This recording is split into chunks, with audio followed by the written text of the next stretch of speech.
तपाई यतिखेर हेर्दै हुनुहुन्छ त्रिशुली खबर टिभी।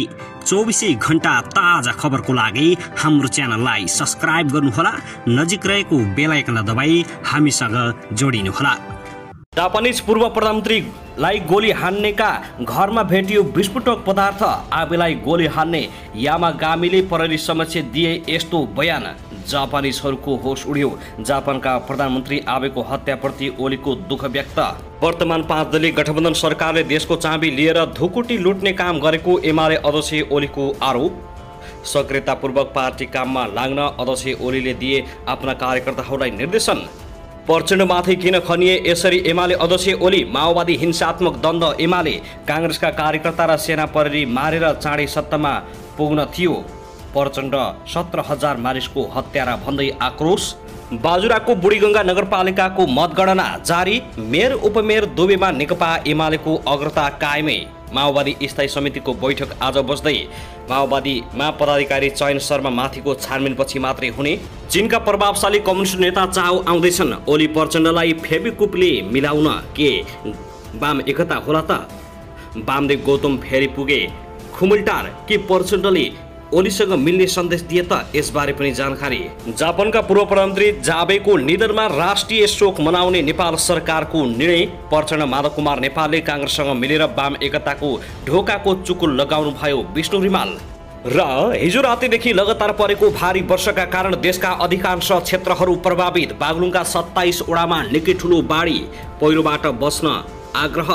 पोखरामा बाढीले पुरै डुबायो। एकाएक बाढी पहिरोबाट 24 जनाको मृत्यु। बाढी पहिरोबाट बच्न 24 घण्टे चेतावनी। अब हेर्नुहोस् पूरा समाचार।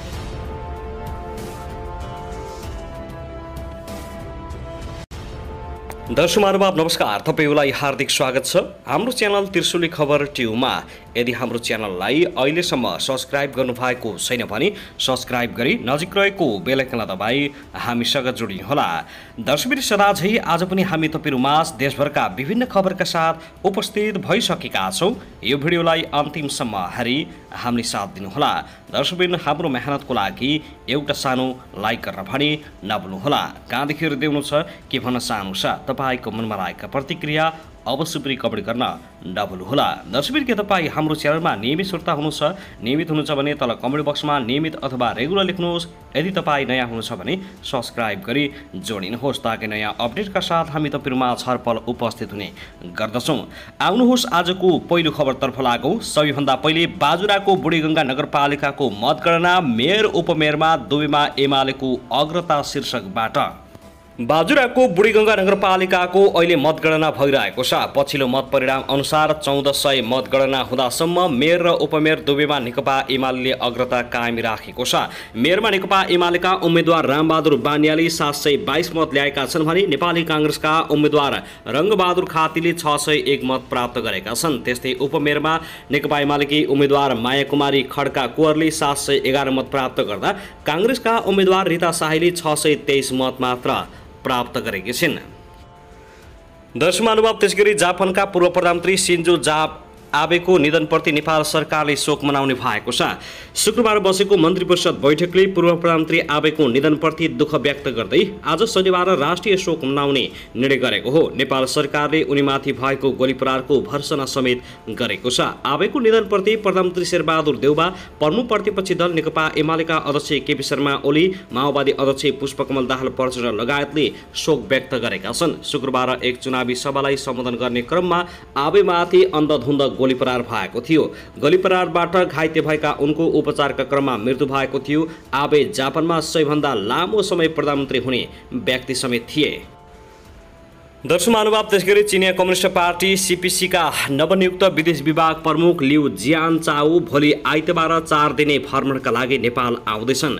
नेपालमा वाम एकताको चर्चा चलिरहेका बेला चाउको नेपाल भ्रमणलाई चासोका साथ हेर्न थालिएको छ। चिनिया कम्युनिस्ट पार्टी सीपीसीका नवनियुक्त विदेश विभाग प्रमुख लिउ जियानचाओ आइतबार 4 दिने भ्रमणका लागि नेपाल आउन लागेका हुन्। नेपालमा वाम एकताको चर्चा चलिरहेका बेला चाउको नेपाल भ्रमणलाई चासोका साथ हेर्न थालिएको छ। चिनिया कम्युनिस्ट पार्टीका विदेश विभाग प्रमुख लिउ जियानचाओको नेपाल भ्रमणलाई मुख्यतः वाम एकता वा वाम गठबन्धन जस्ता विषयसँग जोडेर हेर्न थालिएको छ।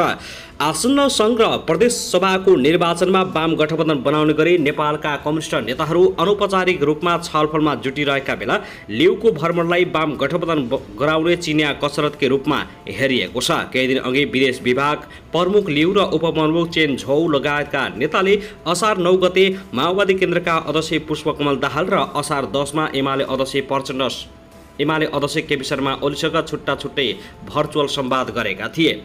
यसअघि एमाले र माओवादी बीच चुनावी गठबन्धन र पछि पार्टी एकीकरणमै महत्त्वपूर्ण भूमिका निर्वाह गरेको भनिएको चीनले पार्टीभित्र विवाद हुँदा समेत माइक्रो म्यानेजमेन्टको प्रयास गरेको थियो।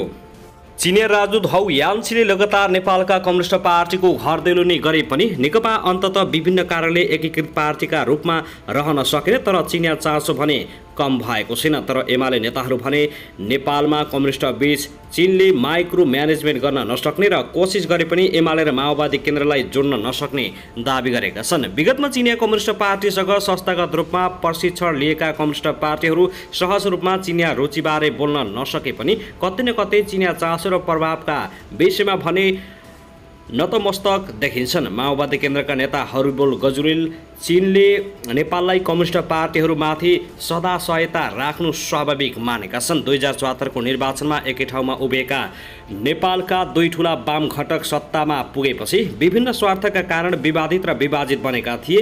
यो बीचमा चीनले देखाएको चासो अत्यन्तै महत्त्वपूर्ण देखिएको छ।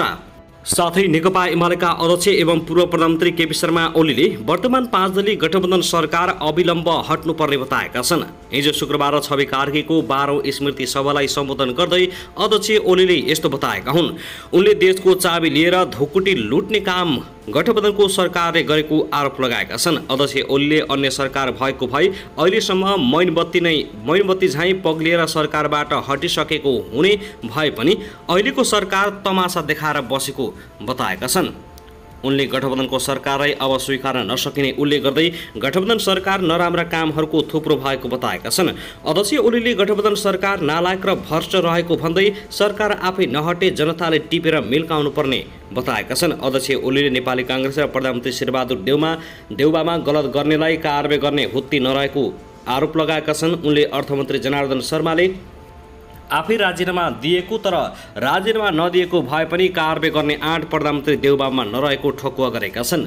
उहाँले माओवादीले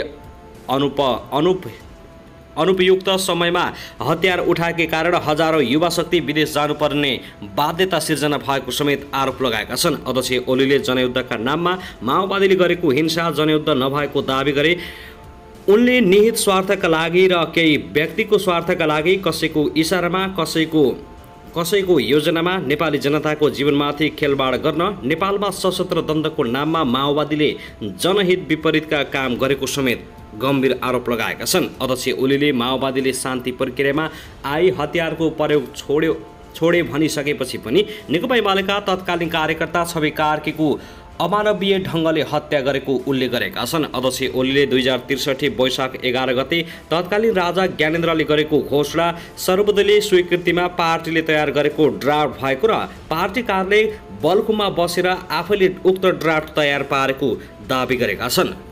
दर्शक महानुभाव, त्यसैगरी भारतको जम्मू कश्मीरको अमरनाथको पवित्र मन्दिर नजिकै आएको आधी र वर्षाका कारण कम्तीमा 15 जनाको मृत्यु भएको छ। वर्षामा 40 भन्दा बढी बेपत्ता भएका छन्।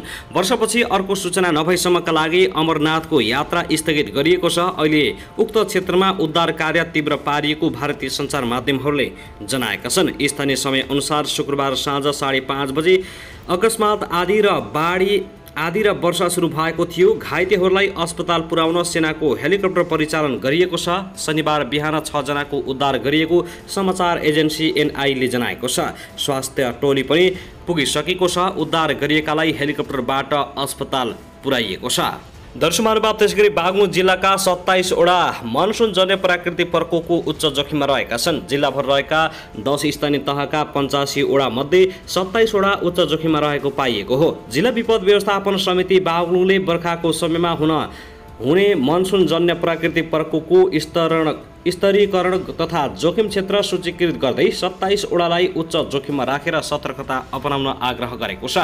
विपद व्यवस्थापन समितिले प्रकोपको स्तरीकरण, सङ्कट पहिचान, निकायत भूमिका निर्धारण, मनसुनको बेला हुन सक्ने पहिरो, बाढी, चट्याङ जस्ता प्रकोपबाट स्थानीय तहका ओडामा पर्ने उच्च जोखिम, मध्यम जोखिम र निम्न जोखिममा पर्ने स्थानीय तहका ओडाको स्थानीयकरण गरेको हो। प्रकोपको स्थानीयकरण गर्दा पहिरोको प्रकोप 1 नम्बरमा परेको छ। सतर्क रहन आग्रह गरिएको छ।